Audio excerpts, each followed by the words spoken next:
오직 하나님의 말씀만이 영적인 지도요, 우리의 삶의 모든 것이 되는 주님의 축복의 말씀인 것입니다.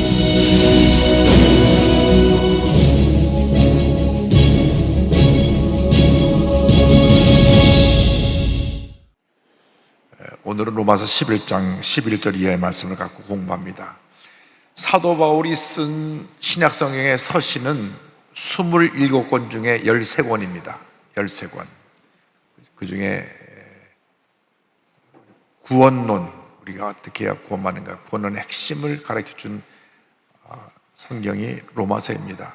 로마서는 신약 전체의 성경 중에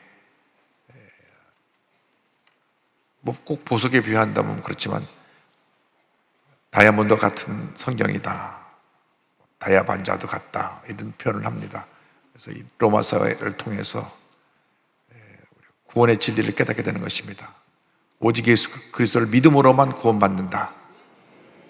우리 어떤 행위나 노력으로 구원받는 것이 아니라 예수를 믿는 것만 구원받는다 하는 교리가 로마서에 담겨 있고, 이 로마서 이 교리는 하박국 2장 4절을 인용한 로마서 1장 17절이 전체 주제인데, 이것을 가지고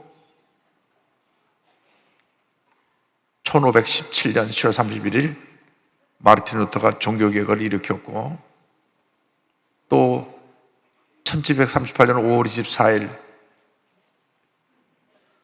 요한의 순례가 성령받고 변화된 말씀도 로마서 1장이고, 그리고 20세기에 들어서 가장 위대한 신학자라고 부르는 칼바트라고 하는 신학자도 로마서 주석으로 세계적으로 알려지게 됐습니다. 그만큼 로마서의 그 내용이 깊고, 또 구원에 대한 가장 귀한 말씀을 다 담고 있어서 교리적으로 좀 어려운 부분이 있지만 우리가 신앙의 가장 중요한 기본적인 내용을 배우는 데서 로마서가 참 중요합니다. 제가 마틴 로이드 존스 목사님이 로마서 강의한 책을 구입했는데 16권이에요, 16권. 그래서 로마서를 가지고 책이 16권이 나올 정도로 강의를 오래 하셨는데, 아마 그렇게 하면 제가 몇 년을 더 해야 될 것 같으니까 저는 로마서에 있는 가장 핵심적인 내용만 정리해서 말씀을 공부하는데, 제가 조금 서론을 길게 하는 이유가 있습니다. 모든 사도 바울의 책들은 뭐 로마서, 고린도 전서, 후서, 갈라디아, 에베소, 빌립보, 골로새, 빌레몬, 다 이 모든 책들이 두 파트로 되어 있습니다. 앞에 부분은 교리적인 면, 뒤에 부분은 그걸 어떻게 생활에 적용해서 실천하느냐, 실천편이 이 후반부입니다. 로마서는 교리적인 부분이 11장까지 이어지고, 이제 오늘 11장이 끝나고 나면 이제 다음 우리가 12장으로 갈 때부터는 현실에 우리가 어떻게 적용하느냐 하는 실천편, 적용편을 공부하기 때문에 조금 우리가 말씀 공부하는데 편하게, 그러나 실적으로 우리가 말씀 통해서 많은 삶에 적용을 해야 되기 때문에 우리가 잘못된 것이 무엇인고, 우리가 뭘 잘해야 될 것인가를 깨닫게 되는 은혜를 줄 줄로 믿습니다. 지금 계속 몇 주 동안 말씀드린 것이 이방인의 구원과 이스라엘의 구원인데, 이방을 하는 구원의 역사를 이제 말씀합니다. 사도 바울이 고민이 있었어요. 분명히 자기는 히브리 인쟁의 히브리인이고 바리새교파에서 철저하게 말씀 공부를 통해서 훈련받은 정말 정통 유대인이 이스라엘 사람이고, 가말리엘이라고 하는 당시 최대의 성경학자 선생님에게, 요즘 말하면 제일 유명한 신학 교수님 밑에서 공부도 하고, 또 집에 가문이 좋아요. 날 때부터 로마 시민권자였으니까 로마 시민권자에다가는 굉장한 특권이 있습니다. 로마 시민권자는 함부로 붙잡아서 재판도 할 못했어요. 로마 내가 시민권자라 그러면 모든 절차를 다 밟아야 됐어요.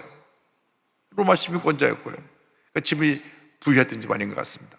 또 베냐민 지파 중에 자기가 아주 정통 그 혈통을 가진, 우리나라로는 족보로 따지면 뭐 전주희 씨 무슨 그 몇 대 손 정도 이렇게 따지는 그러한 위치에 있는 분인데, 예수 믿기 전에는 예수 믿는 사람이 다 이단인 줄 알아요. 이단. 우리 교회 요즘 이단, JMS 이단도 있고 신천지 이단도 있는데 이단으로 생각을 해가지고 예수 믿는 사람을 딱 붙잡아 감옥에 집어넣고 교회를 무너뜨리고 스테반이 딱 돌에 맞아 죽을 때 거기 증인으로 서서 잘 죽인다, 죽어 마땅하다 했던 사람인데 예수 믿는 사람 붙잡으러 다메섹 가다가 빛 가운데 오신 예수를 만나서 3일 동안 눈이 멀고, 그리고 3일 후에 아나니아가 안수할 때 다시 눈이 떠지면서 성령 충만 받고 너는 이방인을 위해서 부른 나의 사도다. 그래서 자기 유대인이지만 이방 사람을 구원하기 위해서 부른 사도라는 걸 알게 됐습니다. 그래서 복음 들고 나가서 복음을 전하면 이방 사람들이 얼마 복음을 아멘 아멘 하고 받아들여갖고 그저 그냥 가는 것마다 교회 가서 큰 붕을 하니까 너무 감사한데, 반대편으로 자기 동족은 예수를 증거하다가 자기 죽이러 쫓아다니는 거예요. 막 결사대를 만들어갖고 이단을 섬기는 이 바울을 우리가 처단해야 된다. 결사대를 만들어갖고 막 요즘 말하면은 청부살인 특공대 같은 식으로 사람을 동원하고 쫓아다니고 가는 데마다 방해놓고 모여서 예배가 잘 은혜롭게 잘 진행되고 부흥하기 시작하면 와서 흔들어 놓고 그런 일을 했어요. 그럼에도 불구하고 동족이니까 피는 물보다 진하다 그런 말이 있듯이 동족을 너무 사랑했어요. 이방 사람은 다 구원받는데 오히려 하나님의 선민, 하나님의 백성이라고 불렀던 이스라엘 백성들은 마음이 완악해갖고 오히려 예수 믿는 사람을 핍박하고 교회를 무너뜨리는 데 앞장서고, 그럼에도 불구하고 내 동족을 어떻게 구원하면 좋겠습니까? 눈물로 기도했습니다. 차라리 내가 하나님께부터 떨어진 한이 있더라도 우리 동족들만 구원시켜주기를 원합니다. 그런 마음입니다. 그런데 이제 안타까운 것은 이스라엘 사람들이 완악해져서 이방 사람이 구원받는 이것이 하나님의 계획이었다. 이스라엘 넘어짐으로 이방인의 구원의 문을 열도록 하나님께서 계획하신 것이다. 11절 다 같이 봅니다. 그러므로 내가 말하노니 그들이 넘어지기까지 시족하였느냐? 그럴 수 없느니라. 그들이 넘어짐으로 구원이 이방인에게 이르러 이스라엘로 시기나게 하려 함이니라. 자기들 하나님의 백성인데 저 사람들이 구원받아서 저 사람이 하나님의 백성 된 걸 하고 우리가 뭘 잘못했냐고 회개하도록 기회를 줬다는 하는 것입니다. 12절 보겠습니다. 그들의 넘어짐이 세상의 풍성함이 되며 그들의 실패가 이방인의 풍성함이 되거든 하물며 그들의 충만함이리요. 그들이 넘어짐으로 말하면 많은 사람들이 구원받았는데 만약 이스라엘 백성들이 회개하고 예수를 믿다면 얼마나 많은 이스라엘 백성들이 구원받게 되고 온 세계 복음이 충만하게 되겠느냐라는 그러한 말씀을 하고 있는 것입니다. 자, 이스라엘의 문제가 무엇입니까? 이스라엘 백성들의 문제는 나는 하나님의 선민, 택함 받은 백성이다. 영적 교만. 내가 하나님의 택한 백성이다 보니까 나는 하나님의 특별히 택한 자로서 하나님의 뜻대로 살아가고 있고 하나님의 말씀을 잘 지키고 하나님 보시기에 이상 모든 사람과 구별된 존귀한 존재이다. 여기까지는 우리가 받아들일 수 있는데, 그렇기 때문에 우리는 옳고 우리가 인정하지 않은 것은 다 잘못된 거다. 여러분, 다른 것하고 틀린 것하고는 전혀 차이가 있는데 이분들은 우리가 다르면 다 틀렸다. 우리만 구원받았고 이방인들은 구원받지 못한다. 하나님 우리만 택했고 우리 통해서 하나님의 구원 역사를 하시고 우리 통해서 아브라함, 이삭, 야곱의 복이 우리 자손에게 이르게 하셨다. 우리 반열에서 메시아가 올 텐데 그 예수라고 하는 사람 우리가 인정하지 않는다. 그건 잘못된 거짓 메시아니까 우리가 못 박아 죽였고 진짜 메시아가 다시 오신다. 그래서 지금도 이스라엘 백성들은 메시아를 기다리고 있어요. 지금도 예수님이 오셨는데 메시아를 기다리고 있어요. 그래서 이스라엘 국기를 이렇게 보면 가운데 별이 하나 딱 들어있습니다. 별이 들어가 있어요. 이스라엘 국기 가운데 다윗의 별이라고 하는데 그 다윗의 별의 의미는 다윗의 반열에서 메시아가 오신다는 걸 지금도 믿고 있어요. 근데 이미 2000년 전에 오셨는데 2000년 오신 예수를 믿지 않고 저들이 마음이 닫혀진 것입니다. 그래서 이스라엘 백성의 문제는 뭐냐? 배웠다고 하는 사람들, 바리새인, 사두개인, 제사장, 요즘으로 말하면 교회, 이게 표현해서 죄송하지만 성직자, 재직, 이런 분들이 하나님을 가장 잘 섬긴다고 하는 분들이 스스로 의로워가지고 예수님 십자가 못 박아 죽였어요. 얼마나 무서운 일입니까? 교회 잘 댕긴 사람이 내가 옳다고 하는 주장 때문에 교회를 무너뜨리는 그런 일이 생겨난 거예요. 여러분, 자기의 의는 완전할 수가 없습니다. 우리는 모두 다 죄인입니다. 자기는 자기의 의로움이라고 하는 잘못된 안경을 쓰고 보이는 거예요. 안경에다 검게 칠하고 보면 다 세상에 어둡게 보이는 거예요. 자기가 의로운 사람이 그런 삶을 살고 있습니다. 자기가 옳기 때문에 이 사람도 틀렸고 저 사람도 틀렸고 저 사람도 틀렸고, 당신 자신은 나는 옳지, 난 내 생각도 옳고 내 말도 옳고 내 행동도 옳아, 고로 당신들은 잘못된 거야. 그러니까 교회 내 문제를 일으키는 분들이 스스로 의로운 사람들이 문제를 다 일으켜요. 그러니까 늘 영적으로 깨어서 기도하고 조심해야 될 것은, 나는 아무것도 아닙니다. 난 주님의 은혜로 삽니다. 예수님처럼 온유와 겸손을 옷 입고 주님 섬길 때 하나님의 은혜가 임할 줄로 믿습니다. 그래서 이스라엘 백성들이 정말 구원받는다면 온 세계가 얼마나 풍성해지겠느냐. 이방인의 사도로 부름받은 바울은 그 직분을 영광스럽게 여겼습니다.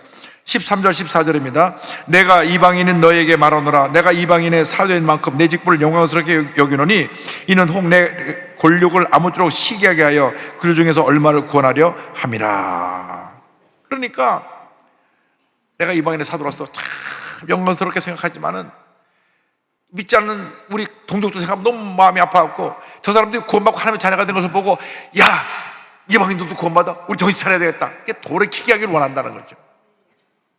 근데 먼저 믿은 사람들이, 나중 믿은 사람이 예수 잘 믿으면 야, 나도 저 믿음 본받아야 되겠다 하는데, 먼저 믿은 사람들이 나중에 마음이 굳어진 사람들이 나도 옛날에 그런 때가 있었어, 지나봐봐.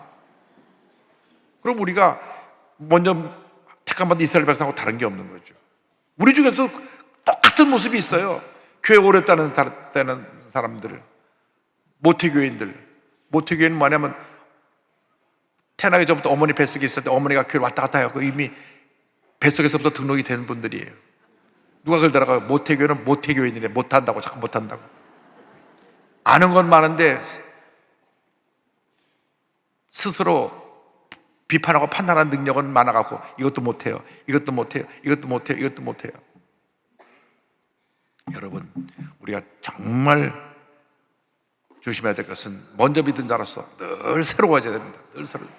어제보다 오늘이 또 새롭고 오늘보다 내일 늘 새로워져야 돼요. 우리 신앙이 자꾸 타성화되고 나태해지고 열정이 사라지고 기쁨이 사라지고, 그게 문제입니다. 그래서 우리가 우리 마음에 늘 기쁨이 충만하기를 원합니다. 만약에 이제 사도 바울이 그 말을 합니다. 이스라엘 사람들을 회개하고 받아들이게 되면 얼마나 하나님의 큰 애가 임하지 않겠느냐. 그 마치 죽은 자가 살리는 것처럼 같은 역사가 되는 게 아니냐. 15절 16절 보겠습니다. 그들을 버리는 것이 세상의 화목이 되거든 그 받아들이는 것이 죽은 자 가운데 살아나는 것이 아니면 무엇이리요. 제사는 처음 익은 곡식 가루가 거룩한 즉 떡덩이도 그러하고 뿌리가 거룩한 즉 가지도 그러하니라. 이스라엘 백성을 지금 하나님이 버리셔서 이방 사람들 다 구원하는 화목을 이루었는데, 그들이 회개가 돌아온다면 얼마나 큰 역사가 있겠느냐. 그러면서 그 다음에 이 뿌리 가지를 비교해서 말하는데, 처음 익은 곡식가루가 거룩하면 떡덩이도 거룩하다. 이스라엘 백성이 처음 익은 가지 곡식인데 뿌리가 그렇기 때문에 가지도 거룩할 수밖에 없다. 이스라엘 백성이 그렇게 하나님의 특권을 받고 축복을 받았는데도 불구하고 그들이 하나님을 거부함으로 말미암아, 그 다음에 이제 이 나무 접붙인 얘기 나옵니다. 그래서 하나님이 그 참 감람나무 이스라엘 백성을 꺾어 버리시고 거기에 돌감나무 우리를 딱 붙여서 우리가 참 감람나무의 진액을 받게 하셨다. 그 말이 17절로부터 19절에 나옵니다. 3절을 계속 보겠습니다. 또한 가지 얼마가 꺾이었는데 돌 감람나무인 내가 그 등에 접붙임이 되어 참 감람나무 뿌리의 진액을 함께 받은 자가 되었은즉 그 가지들로 향하여 자랑하지 말라. 자랑할지라도 내가 뿌리를 보존하는 것이 아니요 뿌리가 너를 보존하는 것이니라. 그러므로 내 말 이 가지들이 꺾인 것은 나로 접붙임을 받게 하려 함이라 하리니. 자, 여기 중요한 말씀이 있습니다. 이 농사 지는 분은 다 합니다. 접붙이면은 이 나무를 가지를 돌감나무를 꺾어내고 나머지 참감나무 가지 갖다 붙이면 좋은 열매가 맺힙니다. 이 나무는 엉터리 열매를 맺어도 접붙인 것이 좋은 열매를 맺는데 여기 예화는 그거랑 실제로 농사 짓는 것과 조금 다릅니다. 농사 짓는 데는 돌감나무에다 참감나무 붙여가지고 집어서 다시 말하면 돌배에다가 참배를 빼서 참배가 나오게 하는 건데 여기 성경에는 원뿌리가 참감나무라고 했습니다. 원뿌리가 참감나무라고 표현한 것은 이스라엘 백성이기 때문에 이스라엘 백성이 참감나무고 우리는 돌감나무인데 참감나무에다 붙여가지고 참감나무의 진액을 다 받게 한다는 거죠. 그 진액이 뭐냐? 하나님이 약속하신 아브라함, 이삭, 야곱에게 주신 그 조상의 축복을 우리도 받게 됐다는 거죠. 우리 돌감나무예요. 그냥 돌배만 맺고 있던 돌배였는데 하나님의 은혜 가운데 참감나무에 붙어갖고 하나님의 그 진액을 축복을 다 받았고 우리도 아브라함의 축복, 이삭의 축복, 야곱의 축복을 받게 됐다. 20절을 보겠습니다. 옳도다 그들은 믿지 아니함으로 꺾이고 넌 믿음으로 섰느니라. 높은 마음을 품지 말고 도리어 두려워하라. 그들이 믿지 않았기 때문에 이스라엘 백성이 꺾여버리고 너는 믿었기 때문에 붙었는데 내가 하지 말라는 거예요. 내가 하나님의 은혜로 예수 믿고 하나님 자녀가 되기 때문에 오히려 겸손하고 주님 앞에 두려워 떨 마음으로 나 같은 죄인이 어떻게 이렇게 하나님의 자녀가 될 수 있었습니까? 감사합니다. 그렇게 우리의 삶이 주님 앞에 준비될 것을 말씀하고 있습니다. 그래서 그렇지 않으면 하나님의 준엄하심이 임한다. 22절입니다. 그러므로 하나님의 인자하심과 준엄하심을 보라. 넘어지는 자들에게는 준엄하심이 있으니 너희가 만일 하나님의 인자하심에 머물러 있으면 그 인자가 너희에게 있으리라. 그렇지 않으면 너희도 찍히는 바 되리라. 하나님의 준엄하신 심판이 하나님을 거역하고 교만하고 하나님 뜻을 살지 않은 이스라엘 백성이 임해서 그들이 꺾여져 버리고 우리가 참 부름을 받았으니까 만일 너희들도 예수 믿고 나서 교만하고 그렇게 내가 하고 하나님 뜻을 거스리고 자기 의로움에 갇히면 너희들도 꺾여버릴 수 모르니까 조심해라. 23절 24절입니다. 그들도 믿지 않은데 머무르지 아니하면 접붙임을 받으리니 이는 그들을 접붙이실 능력이 하나님께 있음이라. 내가 원 돌감나무에서 찍힘을 받고 본성을 거스려 좋은 감람나무에 접붙임을 받았으니 원가진 이 사람들이야 얼마나 더 자기 감람나무에 접붙이심을 받으랴. 그래서 이 사람들이 이스라엘 백성들이 회개하고 다시 돌아오면 원래 자기 참감나무에 도로 턱 붙으니까 얼마나 많은 열매를 맺겠느냐. 너희들은 그 이스라엘 백성들이 완악해져가고 교만해서 꺾이고 난 그 자리에 지금 은혜로 붙어있는 것인데 이스라엘 백성들이 회개하고 돌아온다면 얼마나 큰 은혜가 있겠느냐. 그래서 이것은 이스라엘 구원에 관계된 것은 신비에 속한 것이다. 우리가 정말 신비롭게 구원받은 거예요. 왜? 이스라엘 백성에게만 예정됐던 구원이 예수님 통해서 우리에게 넘어왔으니까 그걸 신비라고 합니다. 25절 27절에 신비의 내용을 설명을 합니다. 형제들아 너희가 스스로 지혜있다 하면서 이 신비를 너희가 모르기를 내가 원하지 아니하노니 이 신비는 이방인의 충만한 수가 들어오기까지 이스라엘의 덜어는 우둔하게 된 것이라. 그래야 온 이스라엘의 구원을 받으리라 기록된 바 구원자가 시온에서 오사 야곱에게서 경건하지 않은 것을 돌이키시겠고 내가 그들의 죄를 없이 할 때 그들에게 이루어질 내 언약이 이것이라 함과 같으니라. 이 신비의 내용이 뭐냐? 하나님의 구원 역사를 이루신 데서 이스라엘 대부분이 완악해진 겁니다. 이스라엘 백성들이 완악해서 얼마나 완악해졌느냐? 하나님이 보내신 하나님의 아들인 예수를 십자가 못 박아 죽였어요. 예수 십자가 못 박아 죽음으로 말미암아 이 시기에 충만한 이방인의 숫자가 다 와서 예수를 믿고 구원받게 됐습니다. 얼마나 많은 사람들이 구원을 받는지 몰라요. 사도 바울이 가는 것마다 보물자는 막 구름대처럼 몰려왔습니다. 가다마다 교회가 크게 섰습니다. 그 사도 바울이 그 다닌 모든 교회 지역마다 교회가 큰 교회가 있어 온 소아시아가 온 유럽이 다 다 보고만 됐습니다. 그러니까 이스라엘 백성이 완악해서 예수 십자가 못 박아 죽임으로 말미암아 그런 복이 임하겠습니다. 그러나 장차 그들도 내가 구원할 것이다. 장차 이스라엘 백성도 구원을 받게 될 것이라는 것입니다.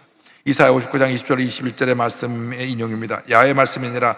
구독자가 시온에 임하면 야곱의 자손 가운데서 죄가를 떠난 자에게 임하니라. 이스라엘 백성 회개하고 돌아온 사람들이요, 야훼께서 이르시되 내가 그들과 세운 나의 언약이 이러하니 곧 내 위에 있는 나의 영과 내 입에 둔 나의 말이 이제부터 영원하도록 내 입에서와 내 후손의 입에서와 내 후손의 입에서 떠나지 아니하리라 하시니라. 야훼의 말씀이니라. 이스라엘 백성 회개하고 돌아오면 그들에게도 하나님의 구원의 은혜가 임하게 된다. 그래서 이스라엘 불신은 우리가 구원을 받게 되었지만 선택된 이스라엘 백성도 회개하고 돌아올 때 장차 하나님의 은혜 가운데 들어오게 된다는 것을 설명합니다. 28절입니다. 복음으로 하면 그들이 너희로 말미암아 원수된 자요, 택하심으로 하면 조상들로 말미암아 사랑을 입은 자니라. 자라. 복음으로 말하면 우리가 예수 믿고 나서 유태인과 원수가 됐지만 이것이 하나님의 은혜 가운데서 그 조상들에게 예비하신 축복이 임하게 됐으니까 그것은 하나님의 사랑을 입은 결과라고 성경은 설명합니다. 이 모든 것이 하나님의 절대 주권적인 역사입니다. 한번 따라서 하나님의 절대 주권, 하나님의 은사와 부르심에는 후회가 없다는 것입니다. 은사가 뭡니까? 은사라는 표현이 조금 어려운 표현이 아니라 선물이에요. 선물. 하나님 우리에게 주시는 선물, 그게 은사예요. 은혜의 선물이 은사인데 그것은 절대 하나님의 손에는 후회가 없다. 29절입니다. 하나님의 은사와 부르심에는 후회하심이 없느니라. 하나님은 우리에게 베푸신 그 은혜, 그것이 은혜 그 자체지. 내가 왜 이방 사람을 구원했나 하는 하나님의 역사하심에 후회가 없다고 하는 것입니다. 우리는 때때로 후회합니다. 내가 이 사람 믿을 만한 사람인 줄 알고 뭘 맡겼다가 내 거 다 탕진하고 어려움 겪게 되는데 그 사람이 나를 모르다 고개를 돌리는 경우도 많이 있어요. 사람이 믿지 못할 게 사람의 마음이라고 믿어서 사람에게 배신당하고 후회하는 일이 얼마나 많습니까? 하나님은 하게 하는 일이 없습니다. 어떤 그 배달을 하는 음식점 집에 문자가 온 거예요. 저는 미혼모로 애기 혼자 기르고 있는데 지금 돈이 하나도 없으니까 먹을 것 좀 보내주세요. 꼭 제가 다음 주에 갚을게요. 근데 보니까 그 집에 열 몇 번 주문을 한 미혼모인데 아주 음식값도 제일 싸게, 너무 배고파서 요건 음식을 먹어야 내가 하루하루 연명하니까, 그래서 그 주인이 음식을 보내줬답니다. 내가 돈을 못 받아 줘보니까 그냥 미혼모 애기 하나 돌보는데, 우리나라에 그런 미혼모가 35,000명입니다. 그런데 그 아이들이 한 달에 50만 원만 있으면 자기가 밤에 유흥업소를 안 나간대요. 50만 원 벌려고 유흥업소 나가는 거예요. 제가 여러 번 이 문제를 건의를 했는데, 혼자 아이 키우는 집에는 생활비 한 달에 150만 원 주면 걔들이 유흥업소 안 나갑니다. 그래서 이런 분들을 우리가 좀 더 많이 도우려고 그럽니다. 우리 교회에서 이제 이 사역을 하는 목사님과 이제 연관이 되어 있기 때문에 좀 많이 도와서 전국의 미혼모 35,000명을 어떤 사랑으로 품으려고 그럽니다. 우리는 후회 없는 인생을 살아야 됩니다. 할렐루야! 후회 없는 인생을 살아야 돼요. 여러분 절대 후회하는 인생 살지 마시기 바랍니다. 하나님 앞에서 보람있게 의미있게 행복한 삶을 살길 바랍니다. 이제 30절 31절 2절까지 더 하겠습니다. 너희가 전에는 하나님께 순종하지 아니하더니 이스라엘에 순종하지 아니함으로 이제 긍휼을 입었는지라. 이와 같이 이 사람들이 순종하지 아니하니 이는 너에게 베푸시는 긍휼로 이제 그들도 긍휼을 얻게 하려 하심이라. 자, 하나님의 긍휼하심은 지금 버림받은 이스라엘 백성도 결국 구원하시고자 하는 하나님의 뜻입니다. 자식이 아무리 속썩이고 사고치고 못되게 굴어도 자식은 자식이니까. 아들이 사고만 치다 감옥에 간 어머니 얘기를 들었는데, 남들은 다 이웃 사람까지 지나가면 수근수근거리면서 저 아들이 전과자 하라고 지금 감옥 가 있다고 얘기해도, 그래도 내 사랑하는 아들이에요. 내가 우리 아들을 위해서 매일 기도해요. 아들이 비록 지금 한 대 잘못하고 사고 쳐서 감옥 갔지만 그래도 내 아들이에요. 내 사랑하는 아들이에요. 그것이 부모님의 사랑입니다. 그 사랑은 하나님이 주신 것입니다.